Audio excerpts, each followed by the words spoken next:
By Philip Marcello, Associated Press. Lawrence, Mass. A series of gas explosions, an official described as Armageddon, killed a teenager, injured at least 10 other people and ignited fires in at least 39 homes in 3 communities north of Boston on Thursday, forcing entire neighborhoods to evacuate as crews scrambled to fight the flames and shut off the gas. Authorities said Lionel Robson, 18, of Lawrence, died after a chimney toppled by an exploding house crashed into his car. He was rushed to a Boston hospital but pronounced dead there in the evening. Massachusetts State Police urged all residents with homes serviced by Columbia Gas in Lawrence, Andover and North Andover to evacuate, snarling traffic and causing widespread confusion as residents and local officials struggled to understand what was happening. "It looked like Armageddon, it really did," Andover Fire Chief Michael Mansfield told reporters. "There were billows of smoke coming from Lawrence behind me. I could see pillars of smoke in front of me from the town of Andover." Gov. Charlie Baker said state and local authorities are investigating but that it could take days or weeks before they turn up answers. "This is still very much an active scene," he said. "There will be plenty of time later tonight, tomorrow morning and into the next day to do some of the work around determining exactly what happened and why." Hours after the explosions, the utility's parent company issued a brief statement saying its crews were still performing safety checks in the area. "Our thoughts are with everyone affected by today's incident," Indiana-based NiSource said in a statement. "The first priority for our crews at the scene is to ensure the safety of our customers and the community," Baker previously said. Authorities hadn't heard directly from Columbia Gas, but later called the company's response adequate. By late Thursday, all of the fires had been doused, but many areas remained silent and dark after residents fled and after power companies cut electricity to prevent further fires. Schools in all 3 communities were canceled for Friday, and some schools were being used as shelters for residents. Lawrence resident Bruce Raisin was among the evacuees standing outside the Colonial Heights neighborhood near the city's high school trying to decide what to do next. Late Thursday, officials had cut power in the area and the streets were pitch black, save for emergency vehicle lights. Raisin said he arrived just as residents were being evacuated, and immediately saw the house 2 doors down was leveled from an explosion. "I couldn't imagine if that was my house," said Raisin, who purchased his home nearly 2 years ago. "It's total destruction. I'd be completely devastated." With a backpack filled with personal items he had hastily grabbed, he said he'd head to his mother's home a few towns over for the night. In Lawrence, a man whose neighborhood was among dozens that erupted in fire says he ran into his basement to find that the room was glowing.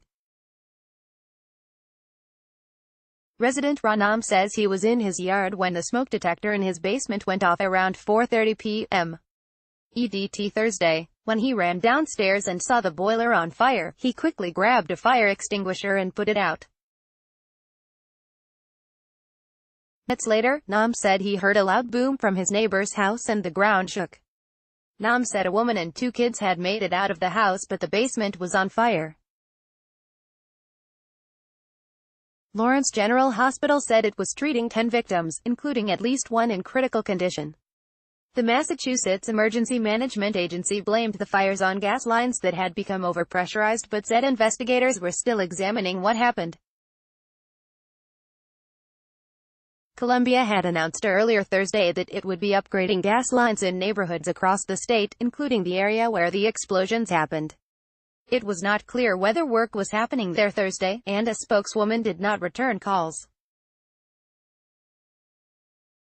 Reached by phone, some local officials described scenes of panic as residents rushed to evacuate, many wondering if their homes would be next to erupt in flames. In North Andover, Town Select man Phil D. Collegero said his entire neighborhood had gathered in the street, afraid to enter their homes. "Just a few streets down," he said, homes were burning. "It's definitely a scary situation at the moment," he said. "It's pretty severe." Aerial footage of the area showed some homes that appeared to be torn apart by blasts. The upper portion of a brick chimney crushed an SUV parked in the driveway. Soon after the first fires, Lawrence City Councilor Mark LaPlante was warning residents in the Colonial Heights neighborhood to evacuate, but said traffic had become a problem. "People need to get out of this area safely," he said at the time. "It's really difficult because the traffic right now is horrendous." Joseph Solomon, the police chief in nearby Methuen, said 20 to 25 homes were on fire in Lawrence when he responded to help.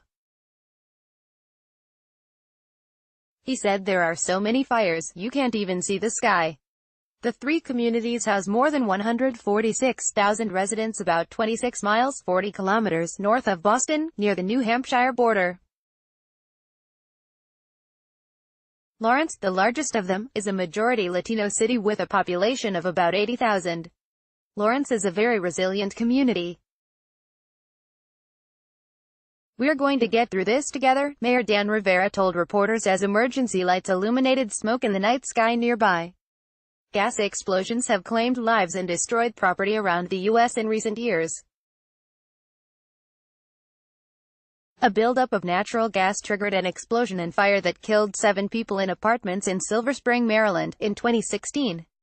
In 2014, a gas explosion in New York City's East Harlem neighborhood killed 8 people and injured about 50.